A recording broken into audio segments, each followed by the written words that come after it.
Today's daf is daf Kuf Yud Gimel, and we'll start with Omalei Rav Lirav Asi. So Rav on the second line here on Kuf Yud Gimel gives his recommendations to Rav Asi. Number one, Lo Sadur b'Masa de Lo Tzonif Bei Susya, Lo Novach Bei Kalb.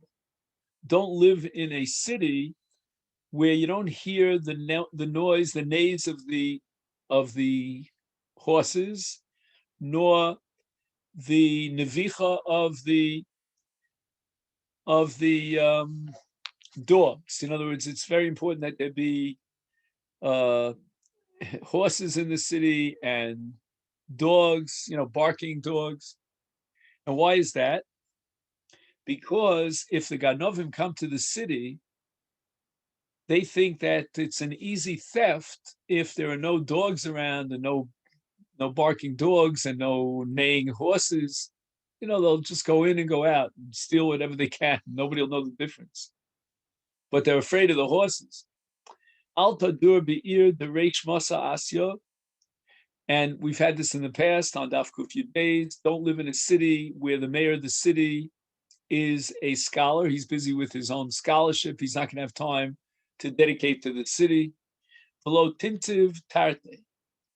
And it's not really a good idea to marry two wives because, when they get together against you, it's going to be a problem. Be nosiv tarte, nosiv talis. If you're already married two wives, marry a third wife, because then at least it'll be two against one. You have one wife who maybe will see it your way and give you a tip up front that the other two are, colluding again. They're trying to mess you up. Amalei Rav Rav Kahana. And now we have Rav's tzivuyim to Rav Kahana. Hafoch bin velosa lo tefoch bin mili. In other words, it's better to get involved in the carcass of an animal if need be, even though you're going to become tummy and contaminate yourself by touching the carcass of an animal. That's even better than kazav, meaning than lying and contaminating your mouth with words of sheker. Pshot nevelta b'shuka. It's better to spread out the dead corpse of an avela in front of a shuk, and perhaps that means that you might think for a Talmud Chacham to do such a thing, it's a chil Hashem. The Gemara says in Shabbos that a Talmud Chacham who has a rechev al bigdo, it's a chil Hashem. But here he's doing this for parnasa. He is showing what he has to sell. And that is the dead body of an animal. That's what he has to sell, a carcass. And he's out there in the marketplace. That's better than the alternative. If you don't sell that, and that's what you have, that's the product of your labor. Lo tema kahana novagavarabano. Don't say about yourself, I am kahana. He's talking to Rav Kahana. I'm a great man, and I don't want to lower myself, and it's not becoming of me to sell the skin of a carcass out in the marketplace.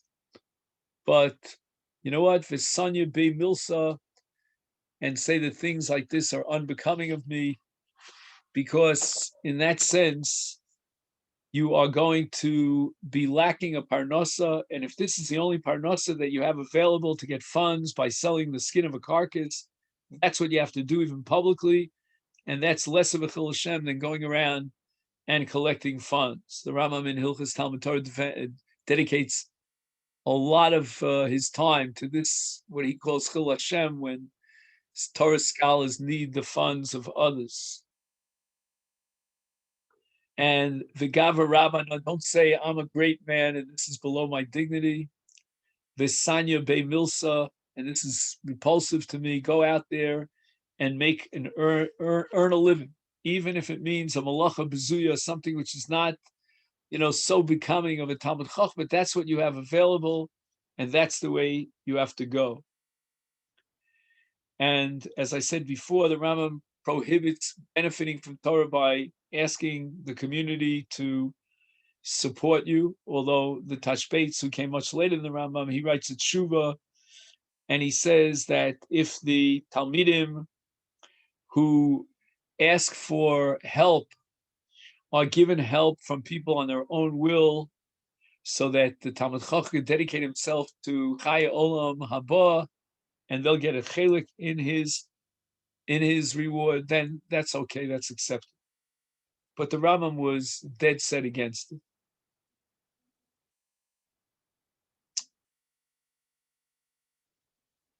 Finally, the third recommendation of Rav to Rav Kahana was Solkas Li'igra. When you're out on the road, even if you're only going to some place that's pretty close and proximate, you want to go up to the roof, always carry a lunch bag with you, some extra food. You never know when you might run out of supplies and you may need the food. And mea kari b'masa bezuzah.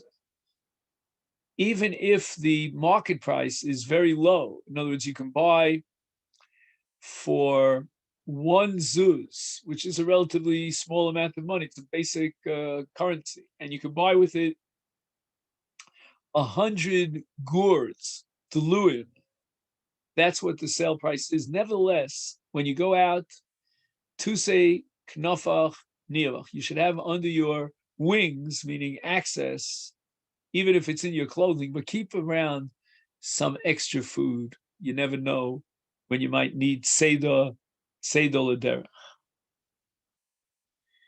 He quotes Rabbeinu Chananel here in the footnote that Afsha Mazonos Be'ir Bezol, even though now the price in the market for food is so low, it's so cheap, and nevertheless, don't be mezalzel. If you find, let's say, a delas, one single pumpkin out there in the fields, and they brought it to you, that's great. Take it along with you. You never know where you might end up, and you won't be able to buy it. In our contemporary life, we have kashrus issues. If you go out and buy food, bring along your lunchbox with extra food. Amalei Rav Lechia Brei. Rav said to Chia, his son, my Rav's uncle's name was Rav Chia, and he named his son after his uncle. Number one, and these are 5 different recommendations of Rav to his son Chia. Lo tishte sama. Don't basically take drugs, even for the sake of refuah, because a person gets schlepped in by these kind of drugs, and they're very expensive, so you might get hooked on them. And try to limit the amount of drugs that you have to take, even for the sake of health. And in the footnote, it says that Rav cautioned his son not to take medicines unnecessarily, since he may develop an addiction to them, squander his money on the addiction support. Even if he needs the medicine to treat a disease, take it only if there's no other equivalent therapy. And the Ben Yoda adds that taking a drug is like waging a war against the disease. And before you join the battle, with an ailment against an ailment in its early stages, first attempt diplomatic overtures and see if you can have a lifestyle, change your lifestyle, alternative, make it a healthy lifestyle. That's the first recommendation here on the list of Chia. Number 2, velo tishvar nigra. Don't take long strides, long steps, because the Gemara says elsewhere in Masechet Shabbos, I believe, that when one takes long strides, it takes away some of his eyesight. Do not leap. Now here he says that the word nigra means a brook. So sometimes for a shortcut, you'll jump over a brook or a stream. But we interpreted, based on the Hebrew translation, that nigra means a step. And taking large strides could be harmful for one's eyesight. Number 3, velo takar kacha. This is the primitive way they used to extract teeth was horrible, and it could cause damage to the entire body. So try to avoid extracting a tooth. Again, in modern dental medicine, they'll tell you exactly when the tooth has to be extracted. But if it's not necessarily so that you have to extract, it's not a critical extraction, then maybe put it off. Although today, extraction of a tooth is a whole different story than what it once was. Finally, number 4, and then number 5, lo takane bechiva. Don't start up with a snake. Lo takane barama, and don't provoke an Armenian. And these are all careful warnings to avoid danger. Now, if you see that there's a nachash, there's a serpent in your chutzner, in your backyard, in your courtyard, and you would like to kill the nachash, but be careful, before you kill him, he may jump out and bite you. There are 3 categories of individuals that you shouldn't start up with.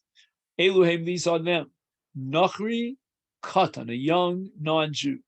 Nachash Katan, a young serpent, and Talmud Katan, a young student. My timer, why shouldn't you provoke these people? Why are you being so inhibitive out there? Because their greatness is behind their ears. In other words, they will rise to power in the future. They'll remember what you did to them to provoke them in their youth. And therefore, Nachri Katan, if you'll take advantage of him, then you don't know if he might not eventually rise to rulership. And here, the mashal is to the ears. Most of what man does is as a result of 3 members of his on the face, on the countenance. One is the einayim, the oznayim, the peh. As far as the ayin and the peh is concerned,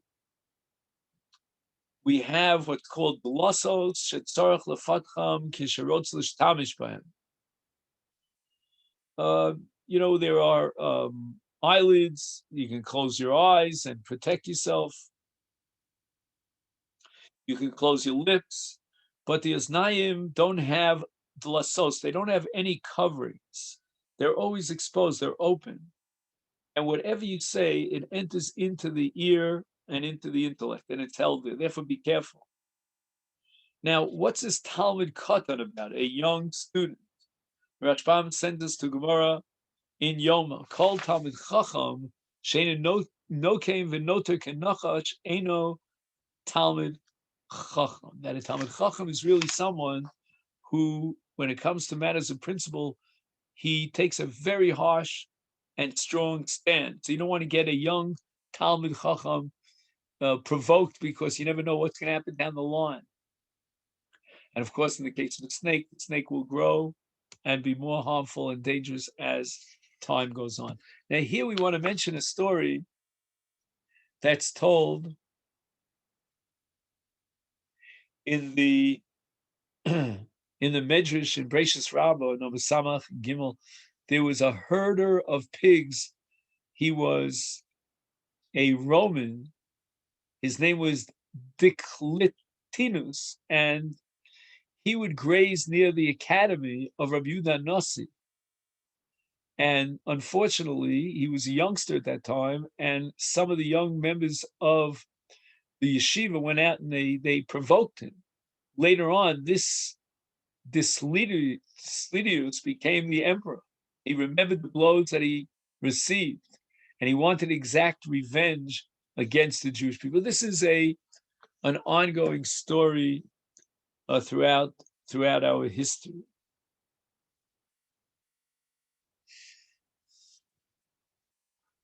Amalei, just 1 second, let's make sure we didn't skip anything. Yeah. Amalei Rav le'evu bre. Rav told his son Evu, Tarchi bach b'shmaita, work hard, and I worked hard to teach you the Talmud, v'lo mistaya milsa, I haven't really succeeded totally in number one, transmitting to you a methodology of learning. Number two, a love for learning, a craving, a desire. Therefore, ta agmarach mile diam. Let me now switch over my channels in order to teach you something about this world, meaning a fach, a parnasa that you can learn how to do something and it will bring in money to support your family. And this is what Rav told Eva. Adechola akarach zvinach zavin. When you come into merchandise, meaning you purchase merchandise that has to be resold, and the sand is still on your feet, meaning immediately, go ahead and sell it. The first buyer who comes by, sell it. Don't be how should I say take a chance and you'll hedge you'll say, well, you know what, if I wait longer the price of this merchandise is going to go up and I'll find a buyer. No, a bird in hand. This is the opportunity you have now. Someone is there willing to buy it. Sell it immediately. Number two, kol mili zabin usacharet. Anything that you sold and then it went up in value and you're thinking to yourself, oh no, if I'd only held on to it.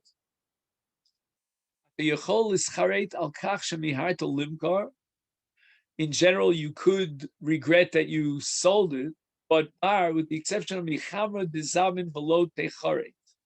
Yayin, even if you sold it and it went up in value, don't regret that you sold it at a lower price, because had you delayed selling it, it might have become fermented, it might have turned into vinegar. Now, when you're ready to sell something, this is number 3 on the list, Ishrei Kisach. First, make sure that the money is in hand and put it into your kiss, into your wallet. And don't rely on the fact that somewhere down the line he'll pay you. Take it now. Psach sakoch, open up your sack to give the buyer the schora, and don't sell it to him b'hakafa, no, it's on credit, even for one day. Immediately get the cash. The payment should be forthcoming on that very day. And kaba me'ara v'lo kura mi'igra. Odif, it's better larviach kav me'ha'oretz than larviach kur, which is 180 times a kav, me'agag, from up on top of the roof. Better, if you have the choice, to have a limited profit, but it's close at hand, than to shoot for a greater profit, a larger profit in a far off land. Because if it's not a close location, then you may suffer all sorts of things. You know, that you might have planted the field, but it's not growing properly. Maybe the irrigation system is not going well. There are too many variables here that create a chance situation. And we don't want to take chances. So odif larviach revach mu'at mi b'makom karov yoser mi revach mu'at b'makom rachok.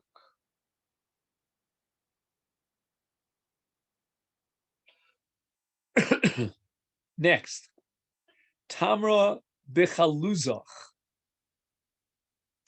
If you have dates and you have a utensil that's dedicated for these dates, that's where you should place them.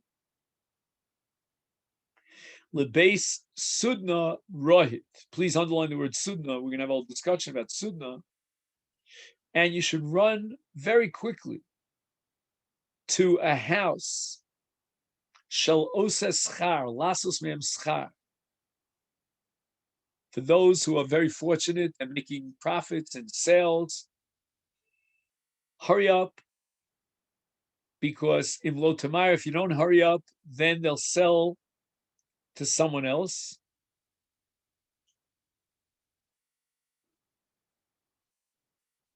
and you'll have to end up eating the tmarim yourself, and that's going to be a hefsed of the tmarim. And you won't be able to produce. In those days, they used to produce beer from dates. Viad kama, how much of a volume of dates comes under this dictum that quickly you should do, make the beer out of them. Amar Ravad Tlosa Sa'ah, up until 3 sa'ahs worth. If he has more than 3 sa'ahs worth, then Gam im yochlu mehem adayin yisharlo maspik tmarim lasos mehem shechar, even though he has enough for 3 sa'ahs, says Rava, nevertheless, he's instructed to bring it over to the house of the beer brewer, sell it to him. He's got dates in his basket. He's got quite enough, but nevertheless, don't linger. Take advantage of the moment and immediately bring it over to the house of the beer brewer. Otherwise, you'll end up having to eat the dates yourself. So that in these instructions, we have this idea of open your purse, get the customer's money, and then offer him the goods. And we also have this instruction that a kav from the ground, not a core from the roof, which means 180 times the size of a kav. That's a core. Better to take a small profit in a nearby area than to make a huge profit in a far-flung land. Omer of Papa, I lo deramai shichra lo iatre. He made money, Rav Papa, from selling brewed beer. And if not for that, he would never have become rich. Now, Rav Papa seems to be boasting about the fact that he became rich, but if you read the Gemara, Ika di Amre, Omer Rav Papa, I lo dermai shikra lo I atre, had I not brewed beer, I would not have become rich. So that Rav Papa is really encouraging people to go into this business and to brew beer.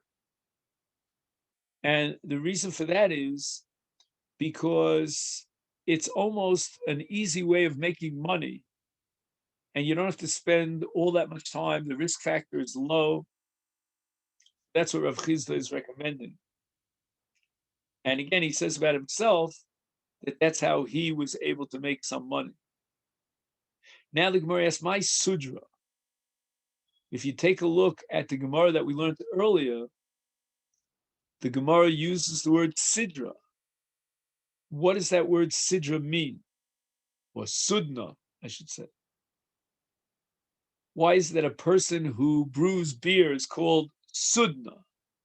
Rav Chizda, take it apart into two, sod na. In other words, this is a very good recommendation for a person who needs to make some money. He wants to get rich quickly, and he's able to do with his money gmilas chassadim. So it's not because he is completely obsessed with making money, but because he wants to share his funds with others. And brewing beer, says Rav Chizda, is a good idea because you don't have to buy a great volume of whatever you're using to make beer, if it's dates, if it's hops. You don't need to invest a large keren. Keren is the principal. And furthermore, you could share your wealth with the poor people. So that's a good idea to be a beer brewer. Omar of Papa, Kol Agav Gvia Boy.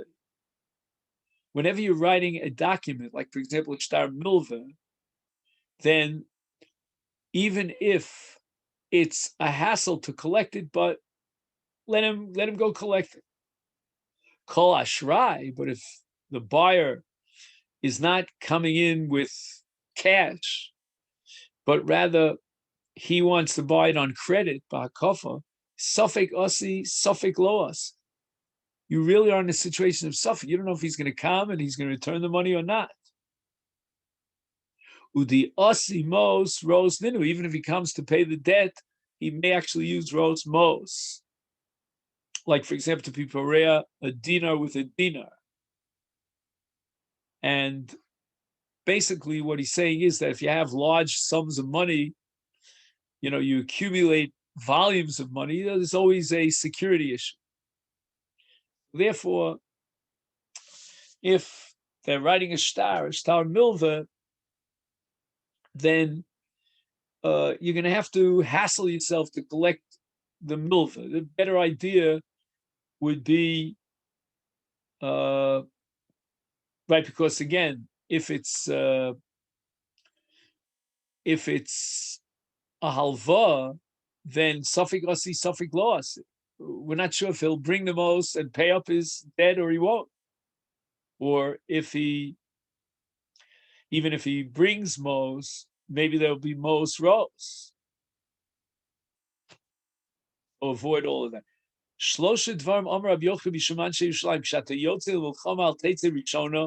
You shouldn't be in the front lines. Allow yourself to be in the back lines where, in case the war is not going so well, you'll be able to flee. Al elatetze b'achrona, be in the back of the battalion.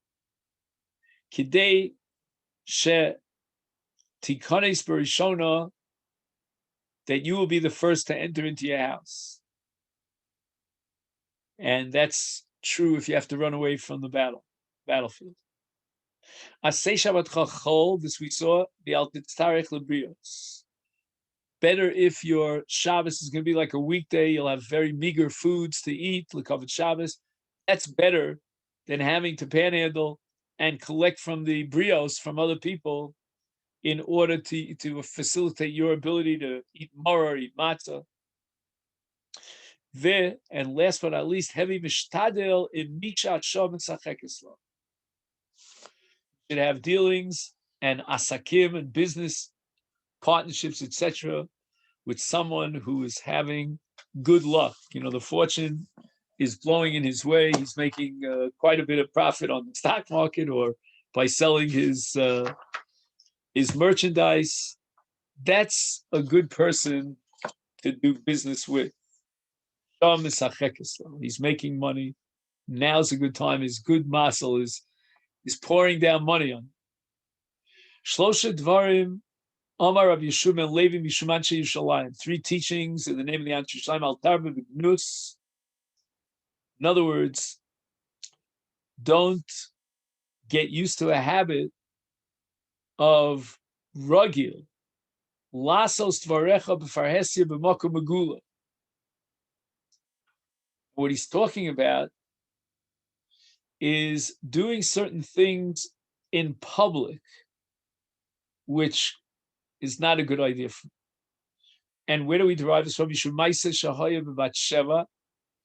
was bathing herself on the roof.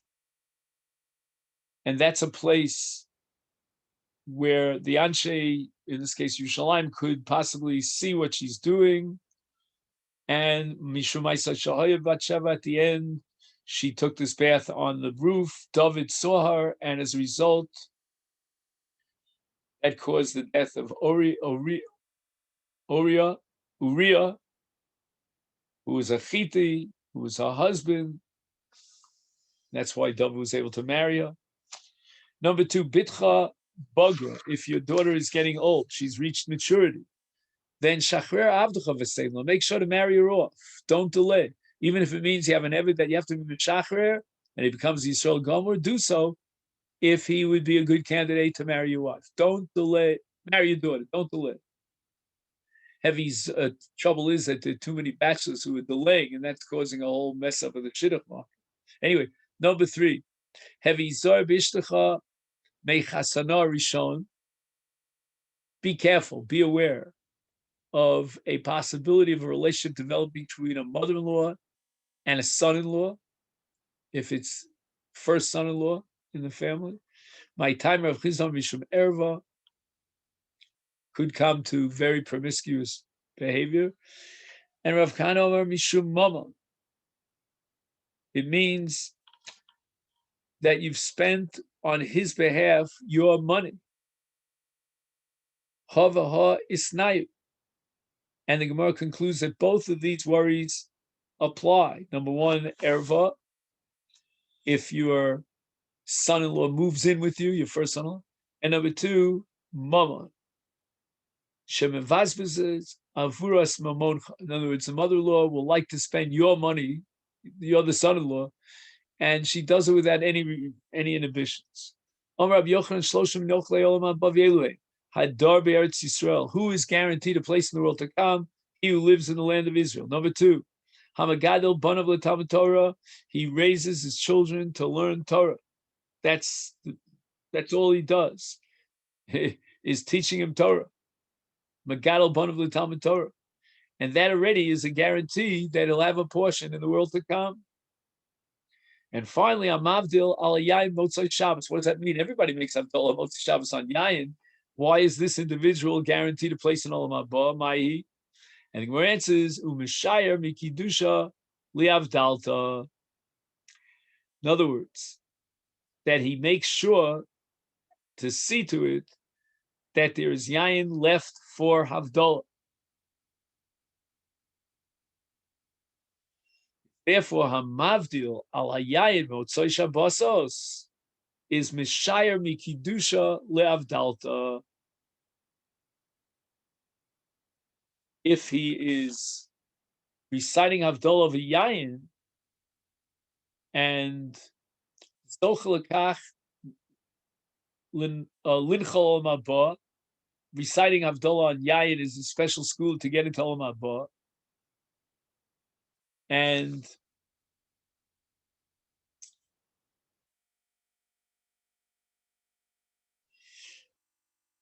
Demoneh Shtiyaso B'Seuda Mitshayr Mikidusha Lavdalta, that he should make sure to leave over some of the wine for Havdalah. He shouldn't be, running short on a supply of wine. And he says here in the footnote that Ben Yehoyada is going to find a common link between all these three halachas. You could say that all three are building for the future. That's what I would say. Eretz Yisrael, so he wants to live there so that when Mashiach comes, he wants to be around for the Gula, bring about the Gula. And he raises children to study Torah. That's a lot of work and a lot of effort, but it'll pay off in the long run. And certainly, if he's careful about his supply of wine, to make sure, guarantee that I'll have wine for Havdalah. Amar Rabbi Yochanan Shlosha Machriz Aleim HaKadosh Baruch Hu B'chol Yom. There are three who are such tzaddikim that HaKadosh Baruch Hu proclaims every day these respective monuments.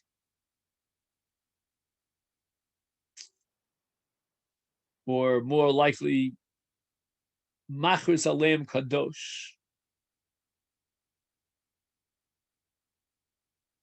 So I don't know if it has,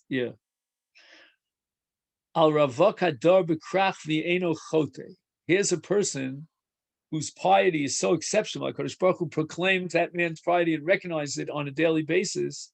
He is a single man, and he's living in a metropolis. And nevertheless, despite all these temptations, and we know what they can be, nevertheless, he remains pure.